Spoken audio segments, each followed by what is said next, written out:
হর হর মহাদেব। নমস্কার, চলে এসেছি আপনাদের কাছে শিবপুরাণের আরও একটি নতুন অধ্যায়ের আলোচনা নিয়ে। আজকের আলোচনার বিষয়বস্তু হল রুদ্র সংহিতার প্রথম খণ্ড অর্থাৎ সৃষ্টিখণ্ড, তারই ত্রয়োদশ অধ্যায়। তাহলে চলুন আর দেরি না করে আমরা আজকের অধ্যায়ের আলোচনায় ফিরে যাই। শিব পূজার সর্বোত্তম বিধির বর্ণনা। শ্রী ব্রহ্মা বললেন, এবার আমি পূজার সর্বোত্তম নিয়ম জানাচ্ছি, যা সমস্ত অভীষ্ট ও সুখ সুলভ করায়। দেবগণ ও ঋষিগণ, তোমরা মনোযোগ দিয়ে শোনো।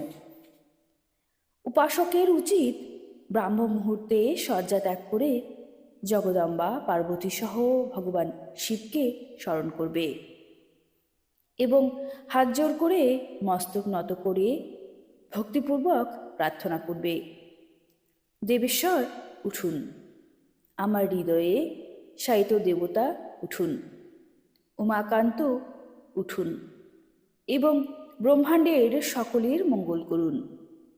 আমি ধর্ম জানি, কিন্তু তাতে আমার প্রবৃত্তি নেই। আমি অধর্ম জানি, কিন্তু আমি তার থেকে দূরে থাকতে পারি না। মহাদেব, আপনি আমার হৃদয়ে অবস্থান করে আমাকে যেমন প্রেরণা দেন, আমি তেমনি করি। ভক্তিভাবে এরূপ বলে। গুরুদেবের চরণ পাদুকা স্মরণ করে গ্রামের বাইরে দক্ষিণ দিকে মলমূত্র ত্যাগ করার জন্য যাবে। প্রাত্যকৃত্য করার পরে জলে শরীর ধৌত করে শুদ্ধ করবে। 2 হাত পা ধুয়ে দাঁতন করে সূর্যোদয়ের আগেই মুখ 16 বার জলে অঞ্জলি দিয়ে পরিষ্কার করবে।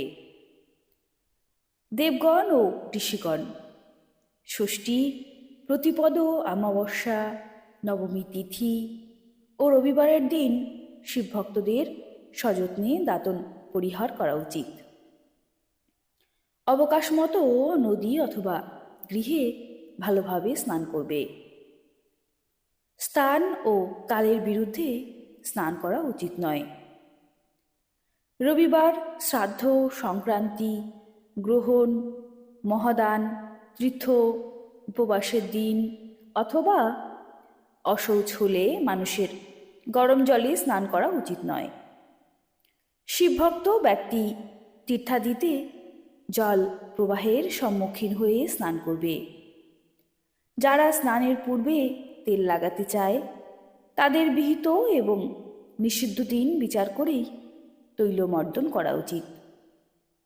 যে ব্যক্তি প্রতিদিন নিয়মপূর্বক তেল লাগায়, তার জন্য কোনো দিনই তেল মাখা দূষণীয় নয়, অথবা যে তেল সুগন্ধিত তা লাগানো দূষণীয় নয়।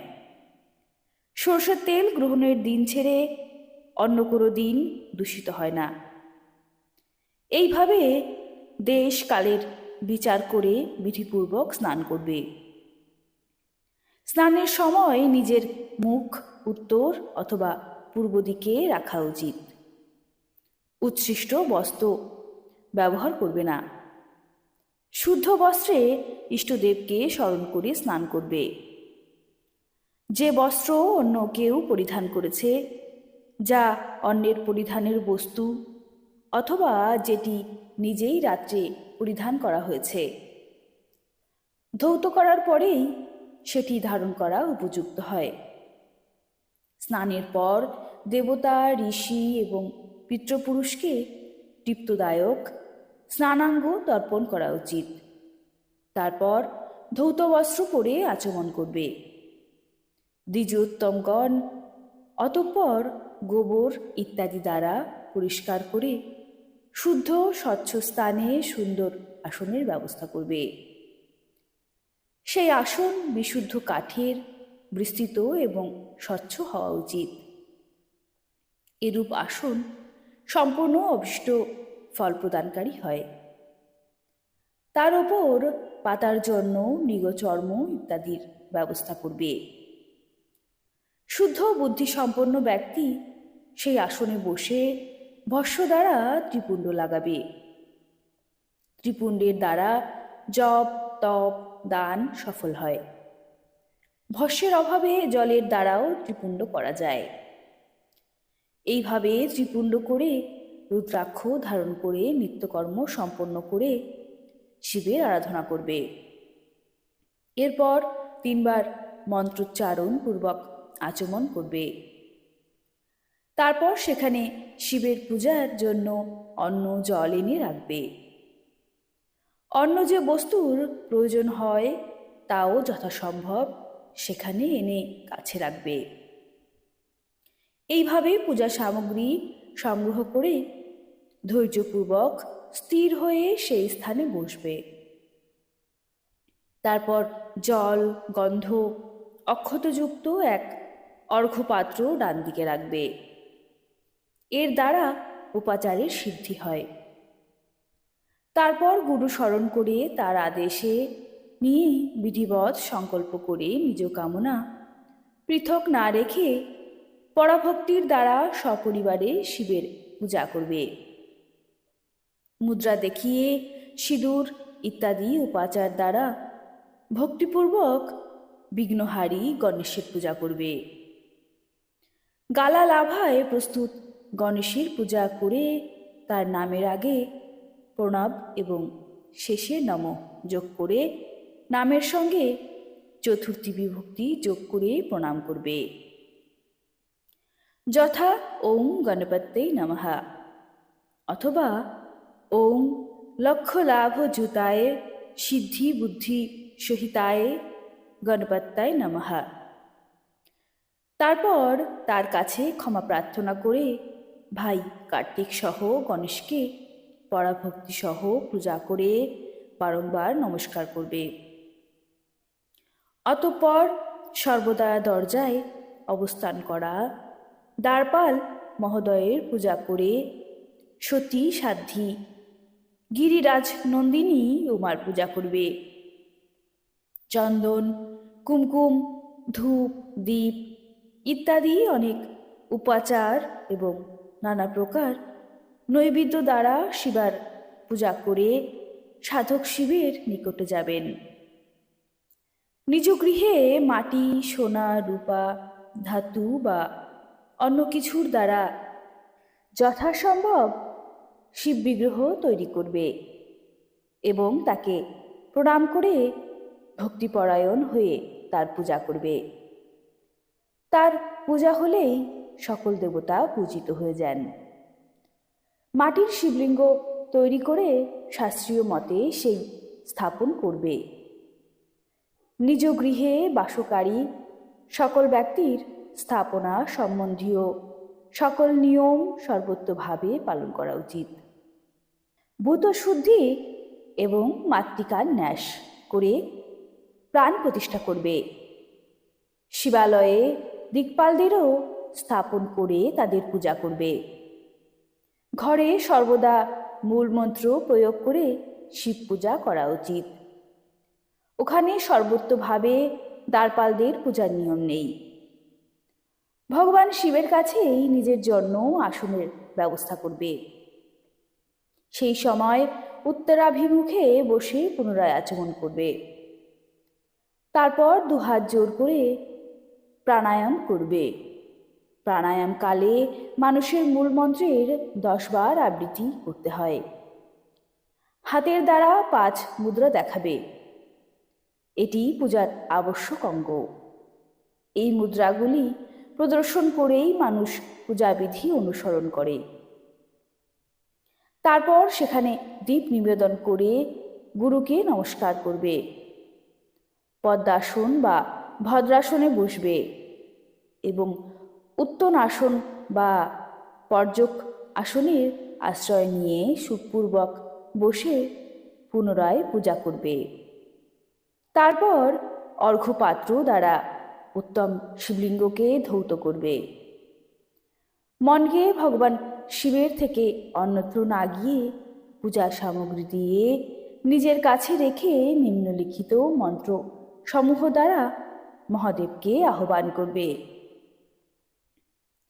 কৈলাস শিখরস্থং চ পার্বতীপতি মুত্তমম যথোক্ত রূপিণং শম্ভুং নির্গুণং গুণরূপিণং পঞ্চবক্রং দশভুজনং ত্রিনেত্রং বৃষভধ্বজম কর্পূর গৌরম দিব্যাঙ্গম চন্দ্রমৌলিং কর্পদিনম ব্যাঘ্রচর্মোত্তরীয়ং চ গজচর্মাম্বরং শুভম বাসুকাদ্দি পতিতাং পিনাকাদ্দা যুধা তিয়ম সিদ্ধয়স্থ চ যশস্সাগ্রে নিত্যরিয়ং নিত্যরম জয় জয়তি শব্দেশ্চ সেবিতং ভক্তপুঞ্জিকৈ তেজসা দুঃশোষ হে নৈব দুর্লক্ষং দেবসেবিতং শরণং সর্বসত্তানাং প্রসন্নমুখ পঙ্কজম বৈদ শাস্ত্র যর্থাগীতং বিষ্ণু ব্রহ্মণুতং সদা ভক্তবৎসল মানদং শিব মাবাহয়ং মহম। যিনি কৈলাসে শিখরে নিবাস করেন, পার্বতী দেবীর প্রতি সমস্ত দেবতাদের থেকে উত্তম। শাস্ত্রে যার স্বরূপ যথাবৎ বর্ণনা করা হয়েছে। যিনি নির্গুণ হয়েও গুণরূপ, যার 5 মুখ, 10 হাত এবং প্রত্যেক মুখমণ্ডলে 3টি করে নেত্র, যার ধ্বজায় বৃষভ চিহ্ন অঙ্কিত, যার অঙ্গকান্তি কর্পূরের ন্যায় গৌর, যিনি দিব্যরূপধারী, চন্দ্রের ন্যায় মুকুটে সুশোভিত ও মাথায় জটাজুটো ধারণ করেছেন, যিনি হাতির চামড়া পরিধান করেন এবং ব্যাঘ্র চর্ম ধারণ করেন, যার স্বরূপ শুভ, যার অঙ্গে বাসুকি আদি নাগ জড়িয়ে আছে, যিনি পিনাক আয়ুধ ধারণ করেন, যার সামনে অষ্টসিদ্ধি নিরন্তর নৃত্য করতে থাকেন, ভক্তগণ জয়ধ্বনি করে যার সেবায় ব্যাপৃত থাকেন, দুঃসহ তেজের জন্য যার দিকে তাকিয়ে থাকা কঠিন, যিনি দেবগণ দ্বারা সেবিত ও সমস্ত প্রাণীকে স্মরণ দিয়ে থাকেন, যার মুখ প্রসন্নতায় উদ্ভাসিত, বেদ এবং শাস্ত্রসমূহে যার মহিমা যথাসাধ্য গীত হয়েছে, বিষ্ণু এবং ব্রহ্মাও সর্বদা যার স্তুতি করে থাকেন, যিনি পরমানন্দ স্বরূপ, সেই ভক্তবৎসল শম্ভু শিবের আমি আহ্বান করি। এইভাবে শাম্ব শিবের ধ্যান করে তাকে আসন দেবে। চতুর্থান্ত পদ দ্বারাই ক্রমশ সবকিছু তাকে অর্পণ করবে। আসনের পর ভগবান শঙ্করকে পাদ্য অর্ঘ্য দেবে। তারপর পরমাত্মা শম্ভুকে আচমন করিয়ে পঞ্চামৃত সম্বন্ধীয় দ্রব্যাদি দ্বারা প্রসন্নতা সহ শঙ্করকে স্নান করাবে। বেদমন্ত্র অথবা সমমন্ত্রক চতুর্তন্ত্র নাম পদসমূহ উচ্চারণ করে ভক্তিসহ যথাযোগ্য সকল দ্রব্য ভগবানকে অর্পণ করবে। অভীষ্ট দ্রব্য শঙ্করকে দেবে। পরে ভগবান শিবকে বারুণ স্নান করাবে। স্নানের পর তার শ্রীঅঙ্গে সুগন্ধ, চন্দন এবং অন্যান্য দ্রব্য যত্ন সহকারে লেপন করবে। তারপর সুগন্ধ জলের জলধারা দিয়ে অভিষেক করাবে। বেদ মন্ত্রাদি সরঙ্গ অথবা শিবের 11 নামসমূহ দ্বারা যথাবকাশ জলধারা দিয়ে তারপর বস্ত্র দ্বারা শিবলিঙ্গকে ভালোভাবে মুছবে। পরে আচমনের জল দেবে এবং বস্ত্র সমর্পণ করবে। বিভিন্ন মন্ত্র দ্বারা ভগবান শিবকে তিল, যব, গম, মুগ এবং ডাল অর্পণ করবে। পরে পঞ্চমুখ সম্পন্ন পরমাত্মা শিবকে পুষ্প দেবে। প্রত্যেক মুখে ধ্যান অনুসারে যথাচিত অভিলাষ করে কমল, শতপত্র, শঙ্খপুষ্প, কুশপুষ্প, ধূত্রা, মন্দার, দ্রোণপুষ্প, তুলসী ও বিল্বপত্র দিয়ে পরাভক্তি সহ ভক্তবৎসল ভগবান শঙ্করের বিশেষ পূজা করবে। অন্য সব বস্তুর অভাব হলে শুধু বিল্বপত্র দিয়েই পূজা করবে। বিল্বপত্র সমর্পণ করলেই শিবের পূজা সফল হয়।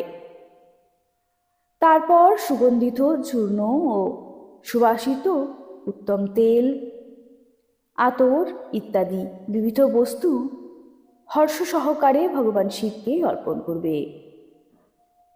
অতঃপর প্রসন্নতা সহ গুগুল ও অগুরু ইত্যাদি ধূপ নিবেদন করবে। তারপর শঙ্করকে ঘিয়ের দীপ দেবে। তারপর নিম্নে লিখিত মন্ত্র দ্বারা পুনরায় ভক্তিপূর্বক অর্ঘ্য দেবে এবং ভাবভক্তি সহ বস্ত্র দ্বারা তার মুখ মার্জন করবে। অর্ঘ্য মন্ত্র: রূপং দেহি যশো দেহি ভোগং দেহি চ শঙ্করা, ভুক্তি মুক্তি ফলং দেহি গৃহীতাগ্রং নমস্তুতে। প্রভু শঙ্কর, আপনাকে নমস্কার। আপনি এই অর্ঘ্য স্বীকার করে আমাকে রূপ দিন, যশ দিন, ভোগ দিন এবং ভোগ ও মোক্ষরূপ ফল প্রদান করুন। তারপর ভগবান শিবকে নানা প্রকার উত্তম নৈবেদ্য অর্পণ করবে। নৈবেদ্যের পরে প্রেমপূর্বক আচমন করাবে।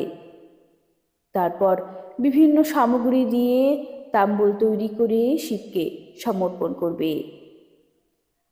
তারপর পঞ্চপ্রদীপ দিয়ে ভগবানকে আরতি করবে। তার সংখ্যা এমন হবে: পায়ের কাছে 5 বার, নাভিমণ্ডলের সামনে 2 বার, মুখের কাছে 1 বার এবং সর্বাঙ্গে 7 বার আরতি করবে। তারপর নানা প্রকার স্তোত্র দ্বারা প্রেমপূর্বক ভগবান বৃষধ্বজের স্তুতি করবে। পরে ধীরে ধীরে শিবকে পরিক্রমা করবে। পরিক্রমার পর ভক্তপুরুষ সাষ্টাঙ্গে প্রণাম করে নিম্নলিখিত মন্ত্র দ্বারা ভক্তিভাবে শিবকে পুষ্পাঞ্জলি প্রদান করবে। পুষ্পাঞ্জলি মন্ত্র: অজ্ঞানাদাদি বা জ্ঞানদত্তৎ পূজাদিকং ময়া কৃত্যং তদন্তু সফলং কৃপয়া তব শঙ্কর, তাবকস্থুদ গত প্রাণশ্চ চিত্তহং সদা মুভ ইতি বিজ্ঞায়া গৌরীশ ভূতনাথ প্রসীদ মে। ভূমৌ স্থলিত পাদানং ভূমিরে বাবলাভম তৈ জাতা পরাধানং ত্বমেব শরণং প্রভো। দেবাদিদেব শঙ্কর, জেনে বা না জেনে আমি আপনার পূজা ইত্যাদি করেছি, তা যেন আপনার কৃপায় সফল হয়। মৃড আমি আপনাতেই সর্বদা আমার প্রাণ নিবিষ্ট হয়ে আছে। আমার চিত্ত সর্বদা আপনার চিন্তাই করে। এ কথা জেনে হে গৌরীনাথ, হে ভূতনাথ, আপনি আমার উপর প্রসন্ন হন। প্রভু, পৃথিবীতে যার পা কম্পিত হতে থাকে তার মাটি সহায়ক হয়। তেমনি যিনি আপনার প্রতি অপরাধ করে থাকেন তার জন্য আপনি শরণ দান করেন। ইত্যাদি রূপে বহুবার প্রার্থনা করে উত্তম বিধি দ্বারা পুষ্পাঞ্জলি অর্পণ করে পুনরায় ভগবানকে প্রণাম করবে। তারপর নিম্নলিখিত মন্ত্র দ্বারা বিসর্জন করবে। বিসর্জন মন্ত্র: স্বস্থানং গচ্ছ দেবেশ পরিবার জুত প্রভো, পূজাকালে পুনর্নাথ ত্বয়া হ গ্রন্থ ব্রহ্মাদরাৎ। দেবেশ্বর প্রভু, এবার আপনি পরিবারসহ নিজ স্থানে পদার্পণ করুন। নাথ, পূজার সময় হলে তখন আপনি পুনরায় এখানে সাদরে পদার্পণ করবেন। এইভাবে ভক্তবৎসল শঙ্করের কাছে বারবার প্রার্থনা করে বিসর্জন করবে এবং সেই জল নিজ হৃদয়ে ও মস্তকে ধারণ করবে। ঋষিগণ, এইভাবে আমি শিব পূজার সমস্ত নিয়ম জানালাম, যা ভোগ ও মোক্ষ প্রদানকারী। এখন আর কি শুনতে চাও? এই কথার মধ্যে দিয়েই আজকের এই ত্রয়োদশ অধ্যায় এখানে সমাপ্ত হলো। এবং আপনারাও কিন্তু জানাতে ভুলবেন না যে আপনারা আর কি শুনতে চান। আর যদি আমার এই ভিডিও আপনাদের কোনো কাজে লেগে থাকে বা তাতে যদি আপনারা একটুও সন্তুষ্ট হন, অবশ্যই ভিডিওটিকে একটা লাইক দেবেন এবং ভিডিওটিকে শেয়ার করে আরও এগিয়ে যেতে সাহায্য করবেন। তবে আজকের মতো আসি, ভালো থাকবেন। নমস্কার। হর হর মহাদেব।